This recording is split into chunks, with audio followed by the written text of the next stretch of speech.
Oke rekan-rekan, kembali lagi bersama kita di Viva Justice Talk. Kali ini kita kedatangan tamu yang sangat-sangat luar biasa.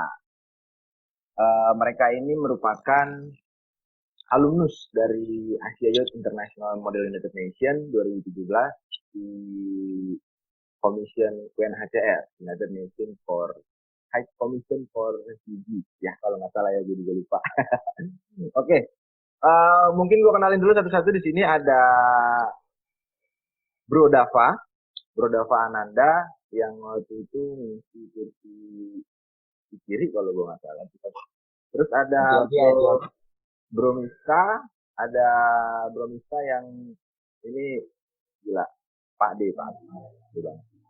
Kemudian ada sekarang jadi duta IPB, duta Institut Pertanian Bogor, Bro Muhammad Gifari Haikal. Halo. Terus yang terakhir ada best delegate kita nih waktu Aimun 2017 di Kuala Lumpur. Ada Bro Haikal Burhani, Bro. Gimana yang lain kabar semua sehat? Alhamdulillah sehat. Itu yang paling penting sih sekarang ya, karena ya kalian tahu lah, lagi pak. Ngeri lah kita kalau ngelihat situasi dan kondisi ini. Ngomong-ngomong, udah sekarang lagi pada stay di mana nih? Gila, berapa tahun kita nggak ketemu? 2017, 18, 3 tahun. 3 tahun kita nggak ketemu. Bro, bentar. Ini Bro Delegate ini. Sekarang di mana, Bro? Kalau gue sendiri sekarang lagi di Bogor. Di Bogor. Alhamdulillah lagi dapat proyek. Asik, udah main proyek terus kita sekarang imbas daripada apa namanya, imbas daripada Best Delegate gini ya, mainnya proyek PUPR, PLN, aduh juga luar biasa banget. Bro Gifari di mana sekarang, Bro? Alhamdulillah Sekarang alhamdulillah lagi di Pontianak. Oh, Pontianak. Lagi balik ke kampung. Oke. Ya. Berarti duta IPB lagi di stop dulu nih. Lagi di pending dulu. Iya, lagi di pos. Lagi masa-masa pandemi gini ya. Bro Dava di mana? Bro Dava. Dengar-dengar itu online. Enggak dong. Semoga enggak ya. Amin. Lagi di Bekasi, lagi. Diusir dari Bandung. Diusir pulang ke Bekasi ya. Ngeri memang Pak D. Iya. Nih Pak D kita, Pak D Mista. Gimana sekarang posisi Pak D? Posisi lagi di Semarang sih. Kemarin di Jogja susah cari makan. Aduh. Akhirnya balik ke rumah. Jadi kita juga sedih nih Pak, kerjaan nggak ada. Aduh. Udah bikin beginian. But let's talk about this pandemic, guys. Jadi menurut kalian pandemi ya, anything can tell, anything can speak. Dari Bro Haikal dulu mungkin. Ngeganggu banget nggak sih sama kerjaan? Kalau dari gue sendiri berdasarkan yang gue alami gitu, di pandemi itu kalau di lapangan itu gue bagian lapangan gitu, karena dia tuh kita kelihatan data untuk membuat perdesaan. Oh. Nah, di situ gue melakukan survei lapangan, maksudnya ke warga-warga gitu. Kalau lu bayangkan lu didatangin sama orang asing gitu ya, ya ibaratnya gue datang sebagai orang asing tempat di salib itu tuh pasti lu merasa tidak nyaman kan dengan kondisi pandemi seperti ini. Tapi nyatanya gua di Kabupaten Bogor yang notabene red zone gitu, gue bilang bisa red zone gitu, karena banyaknya kasus di sini, itu mereka tetap santai gitu. Bahkan kemarin itu ada bayi, dia ibunya tuh bawa bayi ngedeketin ke gua, dan si bayinya nangis yang dipegang sama gua. Itu bahaya. Pas gue pegang dia, abis itu dia diam, tapi gue langsung kasih nanya ke ibunya gitu kan, karena gue sadar gue takutnya jadi apa ya, carrier-nya dia gitu kan. Jadi ya gue kasihin gitu, gue langsung cabut lari gue, terus si bayinya nangis. akhirnya dikasih adik sama ibunya, ternyata si bayi tetap nggak mau gitu. Nah terus akhirnya ya udah tuh si ibunya nggak tahu gimana jadi si bayinya. Jadi kalau kondisi di lapangan masyarakat di desa ya itu mereka seakan-akan nggak terdampak secara sosial ya, tapi secara ekonomi mereka terdampak. Makanya kalau gue pribadi itu mendukung pemerintah untuk sedikit demi sedikit membuka sistem ekonomi Indonesia lagi dalam lebih small dan lain sebagainya. Bagi gue itu fair sih, karena gue ngeliat Ya karena kan kita tahu sendiri memang ke ekonomi memang berdampak banget. Gak cuma satu atau dua sektor, hampir semua luluh lantah gitu gitu. Palingan yang enggak cuma bisnis obat-obatan sama rumah sakit kan, itu masih bisa jalan. Paling yang sanitizer yang gitu-gitu tuh yang bisa gerak tuh, yang bisa jalan. Kalau kita lihat sektor UKM itu pasti lah terdampak. Oke, kalau dari kita dari Bogor, kita coba bergeser dikit ke Bekasi nih, tetangganya Bogor. Di sana gimana bro?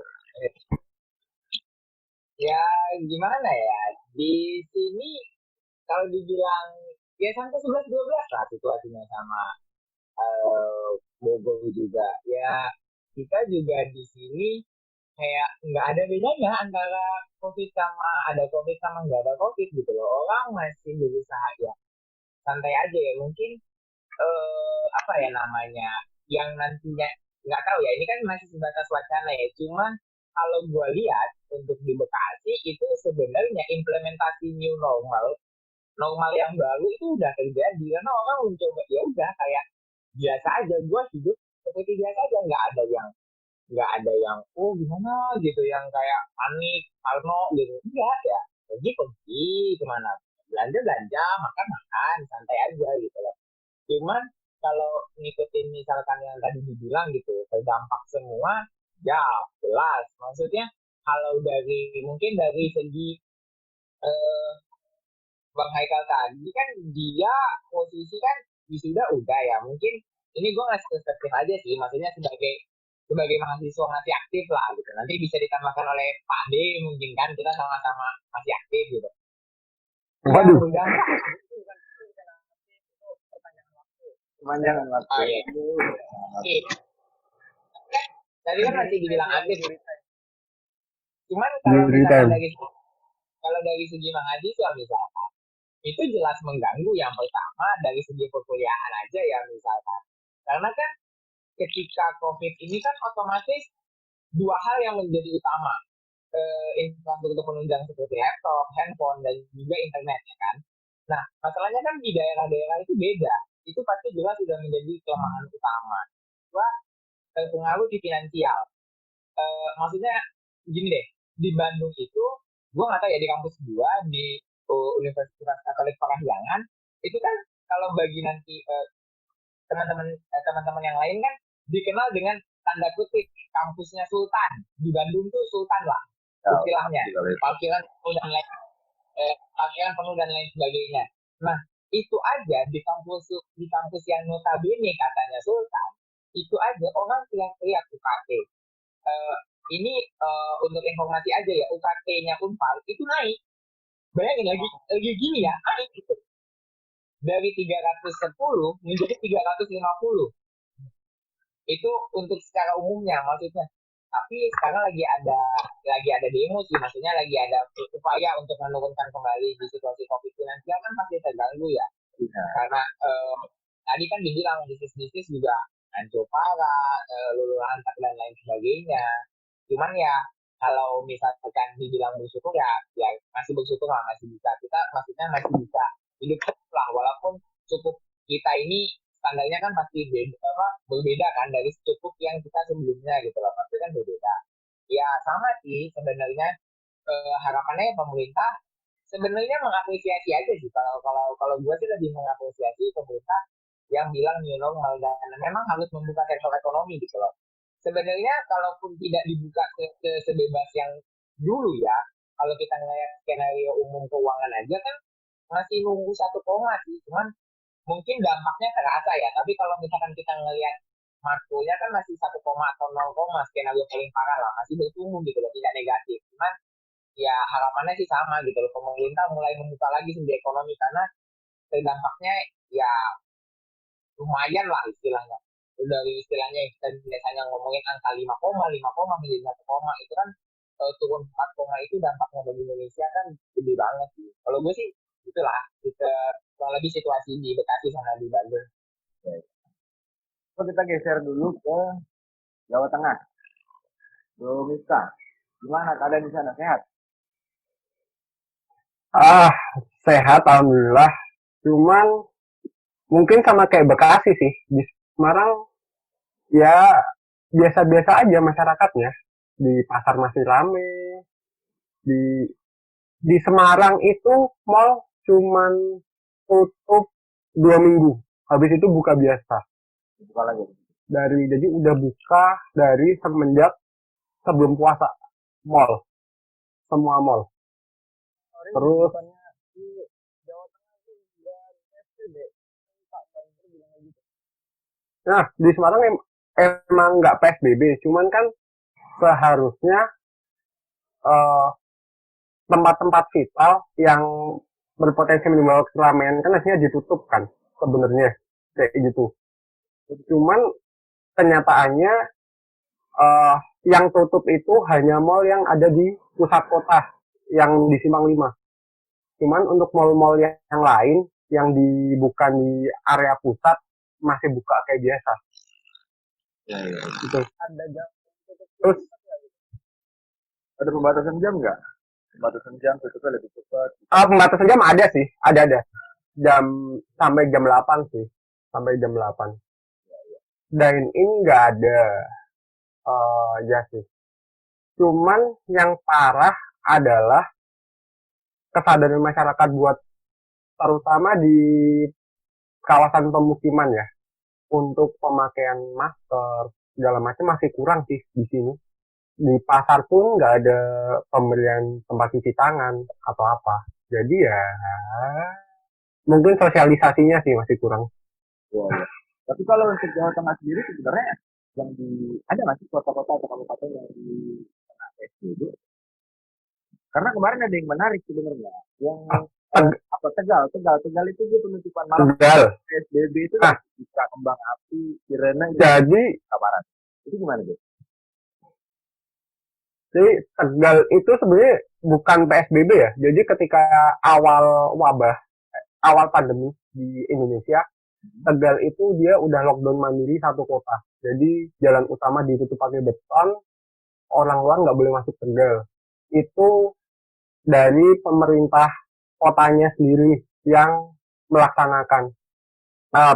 Wali kotanya sendiri pun bilang kayak, terserah saya mau dihujat sama warga saya, terserah mau saya dibenci sama warga saya, yang penting Tegal selamat dari corona. Nah, sampai kemarin terakhir mau lebaran kan Tegal memang bisa dibilang ya, kan kita nggak tahu ada yang ngebawa atau enggak, tapi untuk kasus sendiri Tegal masih minim sih. Makanya kan sebenarnya Tegal udah ngadain lockdown mandiri dari sebelum puasa, udah lama dia ngadain lockdown mandiri. Makanya dia berani ngadain itu pesta kembang api segala macam waktu malam lebaran. Luar biasa, trending juga itu ke Indonesia. Apa gitu? Ada pesta kembang api sama pembunyian sirene. Tapi ya, dia appreciate lah pemerintah kota Tegal, Kabupaten Tegal atau kota Tegal gitu ya. Nah, sebenarnya kan yang penting kan ini kan abis ini gimana penanganannya setelah dibuka, apakah masyarakatnya malah merasa nggak ada apa-apa jadi bodo amat, kan sebenarnya yang paling bahaya setelah ini. Nah, nanti kita akan bahas ini soal yang begitu. Cuman sebelum kita itu kita ke Bro Givari Haikal dulu nih, Duta Institut Pertanian Bogor. Gila ini. Waduh. Jadi sini sebagai netizen biasa. Oke. Jadi kalau di Pontianak sendiri sih ya, di Kalbar terutama sih kasusnya alhamdulillah masih dikit jumlahnya, masih di bawah 200. Nah, dan peningkatannya juga lambat sih, nggak kayak di Jawa gitu, kayak perkembangannya pesat. Nah, tapi di sini masih sama sih, antara kebijakan sama implementasi di lapangannya masih belum sejalan gitu. Kayak ini di masjid komplek rumah gue aja masih sholat taraweh setiap malam kemarin. Nah, masih masih ada beberapa masjid-masjid yang ada yang sholat ya, tapi apa ya, mungkin itu di luar kendali pemerintah juga, mungkin mereka nggak sampai ke sini gitu untuk ngawasinnya. Nah, tapi ya gitu, di Kalimantan di sini situasinya nggak jauh beda. Masyarakatnya masih biasa, masih ngumpul rame-rame di pasar. Sampai apa ya, kemarin belanja baju lebaran tuh lagi parah-parahnya tuh. Sampai padat satu pasar. Nah, yang kayak gitu-gitu tuh masih kejadian di sini. Dan orang-orang juga ngerasa kayak, oh ini peningkatan kasusnya nggak seberapa, kayaknya nggak masalah, kayak mau keluar gitu. Ya apa ya, agak cemas juga sih kalau untuk gue sendiri sih, agak cemas ya keluar. Nah tapi mungkin buat orang-orang di sini yang nggak lihat dampak secara langsung, susah gitu untuk berubah. Karena kan memang pada dasarnya ya itu tadi gitu. Mau di atur mau dibatasi ini namanya kita masyarakat di rumah terus ya bingung lah ya, satu sisi kondisi ekonominya nggak stabil, yang satu dia bingung udah bosan di rumah terus ya, walaupun itu demi kesehatan dia, cuman kan memang budaya kita itu kan ya bersilaturahmi gitu, selalu bersilaturahmi, selalu berjabat tangan. Bukan. Apa tuh? Budaya kita tuh nongkrong, bukan silaturahim. Ya, lagi dari silaturahmi. Bagian. Nah, cuman Bagian. kalau itu orang meeting gitu, jadi adalah apa namanya segmen baru ya, model-model hidup yang baru yang sekarang lagi cukup trending gitu ya, yang namanya new normal itu. Jadi kehidupan baru, normalan apa, normalan yang baru menurut kalian ini itu seperti apa? Silakan siapapun bebas untuk berbicara. Dari mana dulu nih? Mungkin kali di sana. gua dulu aja nggak apa-apa sih. Gua dulu. Sebenarnya kalau menurut gua ya, dari pandemi ini kalau kita bisa ngolah banyak hal bagus yang bisa kejadian ke depan. Pertama dari sektor kebiasaan ya, gaya hidup. Dulu ingatlah kita gimana sih sehari-hari makan bodo amat, nggak cuci tangan, tinggal makan. Abis balik langsung pegang ini itu tanpa bersih-bersih. Sekarang mau nggak mau kan kita harus dikit-dikit bersih. Nah, bayanginlah kita sama berapa bulan kayak gini. Pasti kan bakal kebawa seterusnya kan untuk pola hidup bersih. Itu satu dari kebiasaan sehari-hari. Kedua, dari sektor ekonomi, sebenarnya di kondisi kayak sekarang, penguatan sektor ekonomi di kelas bawah ya, kita bisa bilang dari UMKM, harusnya bisa semakin kuat sih. Karena apa? Kembali lagi, sekarang kan banyak nih yang gede-gede pada mulai goyah, mulai tumbang. Terutama kayak kita lihat PH aja sekarang harus jualan di pinggir jalan. Pizza Hut kayak gitu harus jualan di pinggir jalan. Nah, kita sebagai UMKM sebenarnya bisa ngambil kesempatan ini untuk berinovasi, kayak jualan apa gitu yang istilahnya bisa mengakomodir situasi sekarang. Contohnya di Jogja itu penikmat mie ayam banyak banget. Nah, pengusaha mie ayam di Jogja pada berinovasi gimana ngebuat mie ayam yang bisa dimasak sendiri sama konsumen. Sehingga walaupun mereka tutup, walaupun mereka nggak jualan, mereka masih ada pemasukan dan konsumen pun nggak lari, konsumen pun masih terpenuhi. Nah, artinya UMKM harus bisa berinovasi sih di kondisi seperti ini. Jadi bukan hanya kayak maaf mereka mengeluh karena kondisi mereka, harusnya mereka juga bisa melakukan inovasi sih yang bisa malah sebenarnya bakal ngebuat bisnis mereka jadi lebih baik seperti itu. Kalau gue melihat pandemi ini kedepannya kayak gitu sih. Jadi lebih banyak hal-hal baik sebenarnya yang bisa muncul setelah pandemi ini. Kayak gitu sih. Kreativitasnya yang harus ditingkatkan, salah kita online itu sekarang udah semakin dipergunakan ya. Maksudnya ya pelaku-pelaku UMKM ya tetap menggunakan jalur-jalur dia untuk menjalankan terus kalau dengan model permainan yang baru dan main online dan kita menggunakan ada jasa kirim langsung secara online ya dan whatever lah. Semakin banyak inovasi yang baru yang muncul ya akan semakin baik untuk menciptakan yang baru. Tapi kalau dari segi pemegang proyek dulu nih, Bro Haikal Burhani, gimana nih? Gimana? New normal ini, protokol kesehatan pasti ya kalau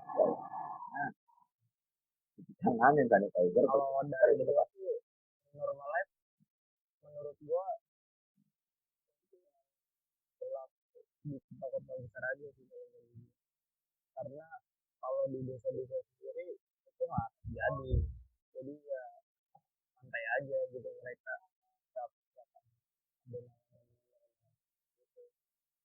jadi kalau dari gua lebih meminta tapi ke kondisi lingkungan.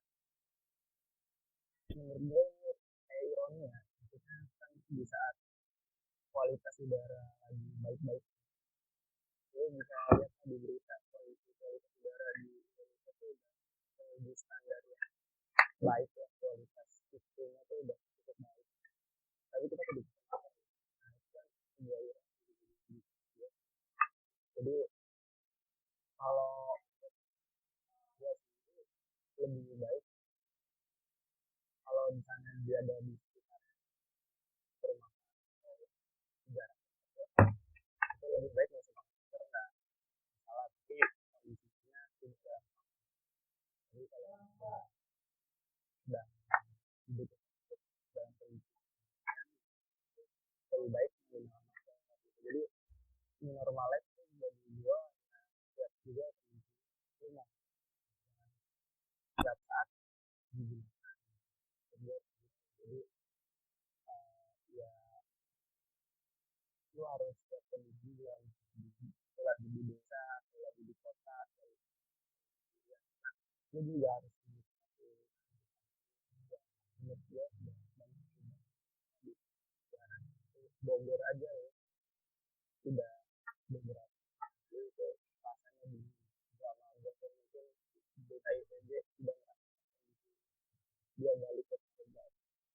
Ini malah balik ke Pontianak kita ya. Nggak ngarahin mata Bogor gitu. Di Bogor ini dua lagi buat kalau naik dan nggak macet. Jadi kalau gue sih adanya PSBB terus, soalnya jadi nggak ada. Karena memang itu daerah Dramaga itu luar biasa apa nih, kemacetan itu selalu macet itu. Kita ke ini dulu nih. Kita ke Bro Dava. Gimana nih sambut new normal ini? Karena kan new normal ini, oke, kita dulu nggak nggak biasa pakai masker. Oke, kita keluar nggak pakai masker, masyarakat biasa aja. Sekarang kalau ada kita ngeliat orang nggak pakai masker, malah kita yang parno.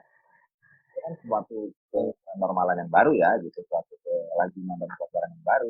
Jika memang kita ngeliat orang nggak pakai masker, kita yang takut. Bahkan kita cenderung untuk menegur dia. Nah, menurut Bro Dava, apakah normal ini efektif atau enggak itu gimana? Sebenarnya gini ya, akan dibilang efektif tidak efektif, kita harus menunggu waktu berjalan ya, karena kan waktu pandemi kan juga masih berjalan kan, dan masyarakat kita pun masih mencoba untuk beradaptasi kan. Lebih ke gue kan paling lanjutin apa yang tadi Pak Bro Miftah tadi sampaikan bahwa budaya baru ini akan berubah cara. Cuman yang gue highlight adalah mungkin sikap kita terhadap new normal ini akan seperti apa. Karena menurut gue sendiri sih terlalu parno ya, lebih terlalu parno. Gue nggak tahu ya apakah nanti teman-teman yang lain akan berpikiran yang sama. Tapi menurut gue new normal ini ada dua sisi, ketika orang yang menghadapinya seperti biasa aja gitu, hanya kita perlu beradaptasi dengan biasa aja, tapi ada juga orang-orang yang Kalau adaptasi itu yang gimana gitu, ngerasain sendiri kan, karena misalkan ya ada orang yang karena baru dengar tiba pandemi misalkan langsung panic buying misalkan seperti itu, seolah-olah mempersiapkan diri new normal nanti pangan terganggu, pendanaan terganggu, langsung wah pokoknya lebay lah istilahnya. Terus juga kalau kita batuk misalkan, batuk aja padahal kan itu salah satu sindrom betul, tapi bukan utama gitu, bukan berarti lu batuk lu covid, enggak. Kita batuk tuh biasa, ya kalau kita batuk tuh biasa belum tentu covid gitu loh, tapi bisa menjadi indikasi iya gitu loh. Jadi kalau gua ngelihat budaya baru ini bisa dikatakan efektif apabila yang nantinya masyarakat kita itu bisa mempelajari bahwa budaya budaya new normal ini tuh yang biasa aja gitu loh, yang kayak kita apa namanya kita cuci tangan, kita mandi, dan itu yang nggak perlu lebay itulah, kayak kalau misalkan batuknya ditutup, keluar pakai masker, itu aja sih. Dan satu lagi penilaian efektivitasnya, selain kita mampu juga mengartikan apa sih new normal itu sendiri, sama dari kitanya gitu loh menghadapi ini, apakah situasi pandemi ini dibayangi dengan ketakutan, kita hidup harus dengan ketakutan, atau dengan optimisme. Kalau kita dengan optimisme, new normal ini akan terjadi efektif. Kalau optimis ya misalkan ya, biasa aja.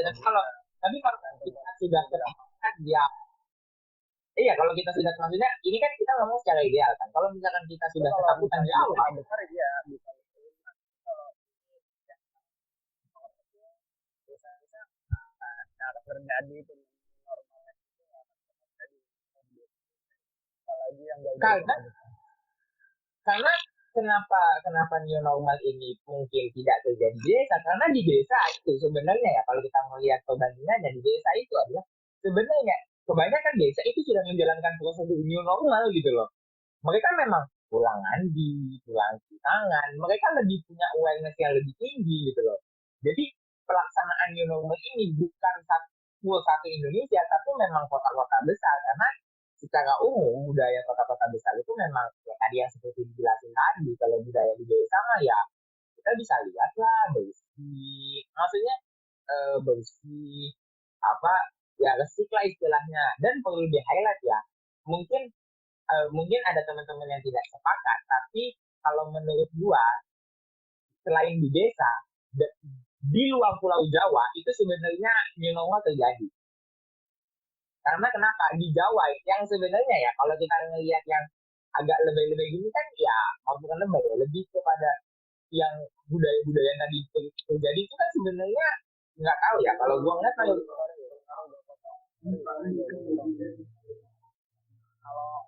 kalau kata berbahasa kan bilangnya desa-desa itu udah menjaga kesehatannya, kebersihannya gitu ya. Nah, dia sendiri ini lagi pegang proyek, jadi udah menjelaskan bahwa nggak ada itu yang namanya desa udah bersih. tapi kan enggak, bahkan mereka tuh masih butuh WC untuk buang sampah biar ada tempatnya gitu. Mereka buang sampah masih sembarangan. WC BABS kan mungkin apa betul ya, buang air besar sembarangan. Jadi ya memang mereka kehidupannya udah bisa gue bilang udah barbar gitu kan ya, kalau bahasa udah barbar gitu ya. Jadi udah biasa banget gitu, sembarangan dan lain sebagainya. Sehingga imun mereka tuh emang udah kuat banget, beda sama orang kota gitu ya. Jadi karena imun yang udah, karena emang yang udah imunnya kuat, jadi nggak usah pakai normal lagi kali mereka. Jadi udah ya udahlah slow aja gitu. Maksudnya kayak gitu. Kalau misalnya iya nggak apa, maksudnya ini gue memberikan gambaran kalau kita mengcompare secara umum aja gitu loh. Oke, di desa memang kita masih mengakui, baik di desa maupun di kota, masalah permasalahan maksudnya budaya itu memang ada, maksudnya perilaku seperti itu, anomali seperti itu memang ada. Tapi kalau misalkan kita membandingkan antara kedua itu secara garis besar, misalkan kota-kota dengan desa, persentase desa yang melakukan perilaku dalam tanda kutip new normal ini lebih banyak daripada di kota. Kenapa? Karena kalau misalkan kita lihat ya jumlah kasus saja nih, jumlah kasus saja kita bandingkan total. Maksudnya kalau misalkan kita nanti ada lah, maksudnya data-data dari kota dan desa itu tidak terlalu, maksudnya ya kenaikannya pun tidak terlalu signifikan dan jumlah kasusnya pun tidak terlalu signifikan di kota. Terlepas dari masalah populasi ya, karena kalau populasi kan satu variabel iya, tapi budayanya memang desa itu punya apa ya namanya, punya kekhasan khusus aja yang sebenarnya udah hilang di kota. Kalau di kota kan nggak, kita tidak nggak ngelihat yang namanya ya, alasan kita selalu kota-kota itu kan orang sibuk lah istilahnya, jadi hal remeh-temeh macam ini tuh tidak dipertimbangkan gitu loh, yang dipertimbangkan tapi tidak menjadi utama. Tapi kan kalau di desa mungkin karena apa ya namanya, aktivitas mereka tidak sepadat ya, dalam tanda kutip tidak sepadat orang kota ya, makanya apa, mereka bisa melakukan perilaku seperti itu. Kalau gua sih ngelihatnya gitu ya. Oke.